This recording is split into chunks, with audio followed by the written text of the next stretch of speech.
अहमदाबाद विमान दुर्घटनेनंतर मदतकार्य वेगानं सुरू असल्याची माहिती केंद्रीय मंत्री मुरलीधर मोहोळ यांनी दिली। मृतांची ओळख पटल्यानंतर मृतदेह नातेवाईकांना सोपवणार असल्याची माहिती मोहोळ यांनी दिली।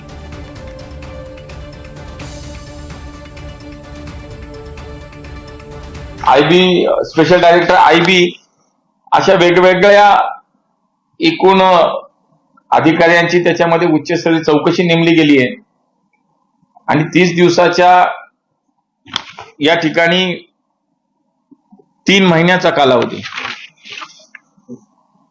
या समितीनं वेगवेगळ्या प्रकारचं काम त्या ठिकाणी आता निश्चित केलं जाईल। सोमवारी त्याची पहिली बैठकही होतीये।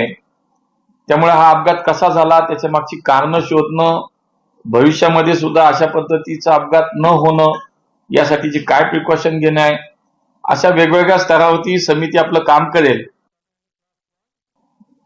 अपघातामध्ये जी लोक होती त्यांची ओळख पटवणं आणि त्यामुळे तातडीनं त्यांच्या डीएनए सॅम्पल घेण्याची प्रक्रिया त्या ठिकाणी सुरू झाली।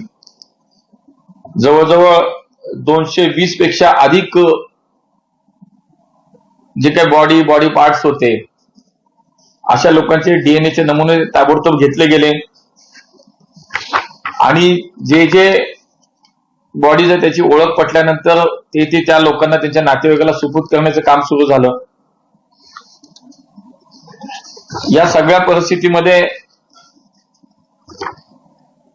एआयबी असेल, डीजीसी असेल, विकास असेल, या सगळ्या एजन्सीच्या माध्यमातून त्या ठिकाणी आपापल्या पद्धतीने त्यांचं काम सुरू झालं।